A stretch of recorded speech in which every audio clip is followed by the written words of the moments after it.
Hey guys, Mr. McKinney here, just going through the technique of logs, and then we'll follow up with some more videos on L'Hopital's rule. So the technique of logs is one of the few concepts in this unit that's brand new. We haven't done anything like this yet, so we're going to build up to it and see how it works. So the technique of logs has to do with differentiation. So let's make sure we understand how to do the derivative of a basic log function. This is a little bit more advanced than just ln of x, and then see how natural logs can help us do some really complicated problems. So this one asks me to differentiate the function y equals ln of cosine of x, where cosine of x is positive or greater than 0. A lot of times on the AP exam, you'll see something like this. Usually this is just thrown in there to make sure the problem is valid. So you usually don't have to worry about it too much. For example, here, the argument for a log must be a positive number. If you graph y equals ln of x, x has to be a positive number. It's not defined if x is negative. So the argument for the log must be a positive number. So on the AP exam, don't overthink it where they give you some limitation on the function. It's usually just to make sure that the problem itself is valid. Okay, so let's actually take the derivative here. If we start with y equals ln of x, the derivative is 1 over x times the derivative of x. In this case, it's just 1. So I'm doing outside function first, and then we're going to have to do the chain rule. So the derivative would be 1 over the inside function. So 1 over ln of cosine of x. And then we have to multiply by the derivative of ln of cosine x. So if we had a function u equals ln of cosine of x, u prime would be 1 over cosine of x times the derivative of cosine, which is negative sine of x. So I need to multiply by the derivative of ln of cosine of x. So the derivative of ln of cosine of x is 1 over cosine of x, and then times the derivative of cosine of x, which is negative sine of x. Now, if you're on the free response portion of the AP exam, you can just stop right here and put a box around it. You can also simplify it a little bit. This would likely be on the multiple choice exam, so let's talk about how it might be simplified. The most common thing that you would see happen is right here. You can rewrite this as negative sine over cosine, and negative sine over cosine is the same as negative tangent. So this problem would likely be on the multiple choice, and the final answer would be negative tangent of x divided by ln of cosine of x. Like I said, on the free response, this would be fine. You could stop right here, but it would likely show up on the multiple choice, and you would need to recognize that negative sine over cosine can be simplified to negative tangent. Or potentially even you might see an answer choice that was like negative 1 over ln of cosine of x times cotangent of x. So you need to be able to manipulate trig and all kinds of functions, mostly for the multiple choice portion of the AP exam, so you could find your answers. So any of these are acceptable. Okay, let's look at a little bit more complicated one. So y equals ln of this quotient. So derivative, first thing I got to do is 1 over whatever's inside. So 1 over the square root of 5 minus 2x over 3x plus 2 to the 5th. And then I have to multiply by the derivative of the inside function. So if u was equal to the square root of 5 minus 2x over 3x plus 2 to the 5th power, I would have to use the quotient rule over here.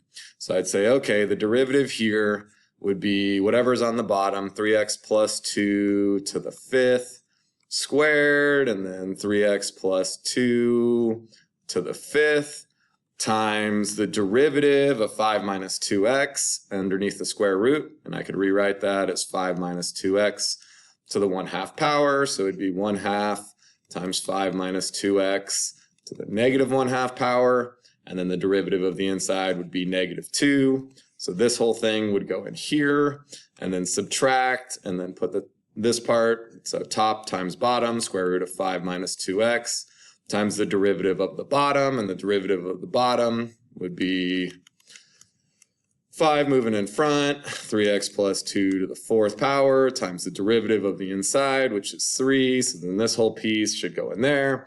And then you should start simplifying. I talked really quickly because this is not the way that you should do this problem. There are some log properties that are going to help us. So if you use the log properties at the start, this problem becomes a lot easier. And I'll show you how you can do that. So if you have division within a log, you can split it up as 2 logs being subtracted. So I'm going to rewrite this equation as y equals ln of the square root of 5 minus 2x minus ln of 3x plus 2 to the 5th. And there's another property that says if you have an exponent on whatever's inside your log, you can move that exponent out front. Or if you have a number out front, you can turn it into the exponent. So I'm going to move this 5 out front. And then the square root of 5 minus 2x is the same as 5 minus 2x to the 1/2 power. So I'm going to move that 1/2 out front as well. So y would be 1/2 ln 5 minus 2x and then minus 5 ln 3x plus 2. So I move the 5 in front here, and the exponent here is 1/2, so I move that 1/2 in front. Notice I'm still at y. I have not taken the derivative yet. But this problem is equivalent to the original problem, and this one is so much easier to take the derivative of. So let's take the derivative of this one. Derivative of y is y prime. So 1/2. The derivative of ln of 5 minus 2x would be 1 over 5 minus 2x times the derivative of 5 minus 2x, which is negative 2. Minus, and then we've got 5, and the derivative of ln of 3x plus 2 would be 1 over 3x plus 2 times the derivative of 3x plus 2, which is 3. Technically, you can stop here. Let's simplify it a little bit. So these 2's could cancel. You'd have negative 1 over 5 minus 2x minus, and this one's going to become negative 15 over 3x plus 2. This is equivalent to what you would have gotten if you had kept working this out and then tried to simplify. But it would have been a nightmare. And if you try to do it that way on the AP exam, you're going to run out of time. So you have to recognize that if you have a log, sometimes the log properties will help make the problem a lot easier. So before you start the problem, see if you can make it easier. You can't always. So this only works if you're multiplying or dividing inside the log. There is no log property for adding or subtracting inside the log. Okay, so let's try these whiteboard practices real quick. So go ahead and hit pause and then see if you can work all these out. All right, let's see how you guys did. The first one is kind of a trick question. Not a trick question, just you don't have to use any log properties. You should have just used ln of u. The derivative of ln of u is 1 over u prime. This one, you can use some log properties, so rewrite it as x plus 1 to the 1/2, with the 1/2 in front, and then you can work it out. This last one, you're going to use a couple of different properties. So first, you have a product. So you have x times something, so split it up. And then this exponent of 3 here can move in front. So derivative of ln of x is 1 over x. Derivative of ln of x squared plus 1 is 1 over x squared plus 1 times 2x. And then you multiply by the 3, and it would simplify down like this. So you can't always use log properties to help. There were no log properties on this one, but the second and the third one, you do need log properties. So just think about the problems a little bit before you start them. All right, let's go through what the technique of logs is. So you might have a problem that doesn't have a log in it. So there's no log in this problem, but I can use the technique of logs to differentiate it. Now, the AP exam may or may not tell you to use the technique of logs. Most likely, you would have to recognize that this is a type of problem that you would want to use logs on. Now, some students are going to try to use a variety of different rules on this one, but this doesn't match any of our formulas. So some kids are going to say, oh, this is a power rule. Ax to the n, so the derivative should be ax to the n minus 1, and well, a times n times x to the n minus 1. Move the n in front. The problem is n has to be a constant. X is not a constant, so you can't use this rule. Other kids will say, oh, well, this is an exponential. This is like a to the x. And so if I take the derivative of a to the x, I get a to the x times ln of a. But in this formula, a has to be a constant. A is not a constant here. A is a variable, it's x. So I can't use either of these formulas. Neither of these formulas is applicable because the base and the exponent of this power are both variables. So what you can do is you can use what's called the technique of logs. So before you try to differentiate it, you're going to take the natural log of both sides. So we're going to say natural log of y equals natural log of x to the power of x. I'm going to rewrite this as natural log of y. Since I have an exponent here, I can move it out front. Now, this is a problem that I can do. I know all these rules. I know the derivative of ln of y.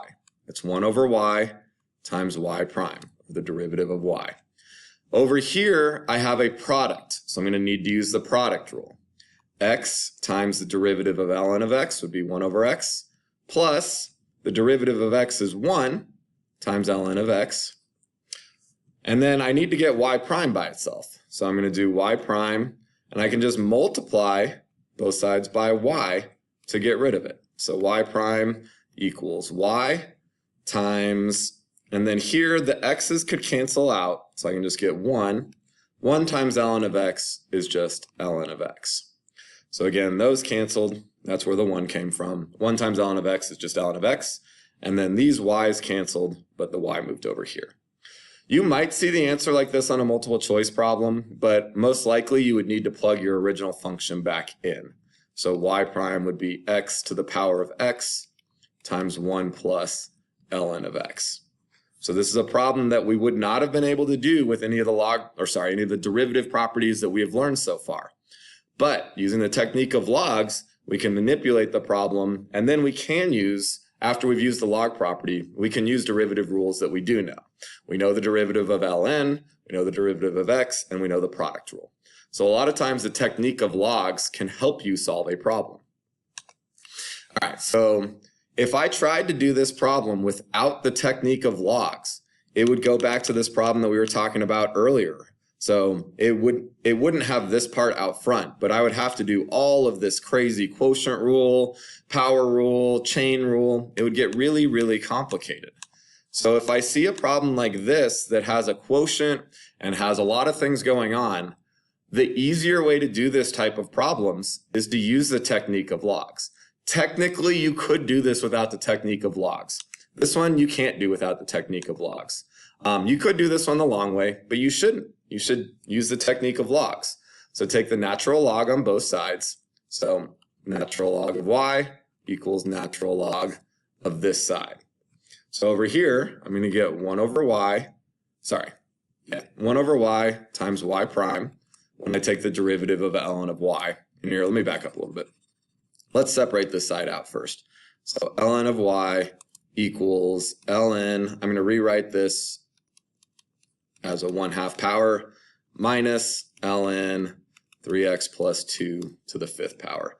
The 1/2 and the 5 can move in front. So ln y equals 1/2 ln 5 minus 2x minus 5 ln of 3x plus 2.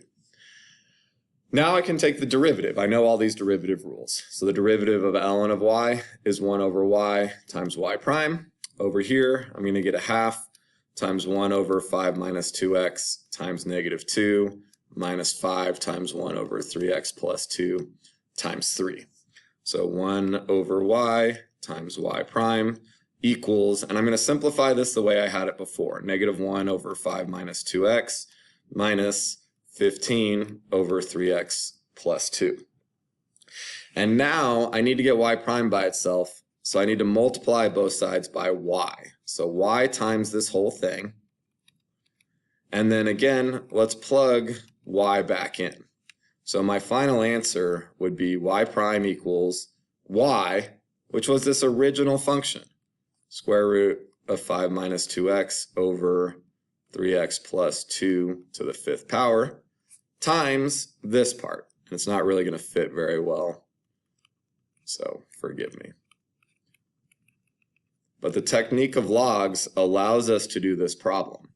So instead of trying to do the quotient rule and using the power rule and the chain rule all over the place, you can turn it into a log problem and it becomes pretty straightforward. You end up just plugging in your y function at the end for this y right here.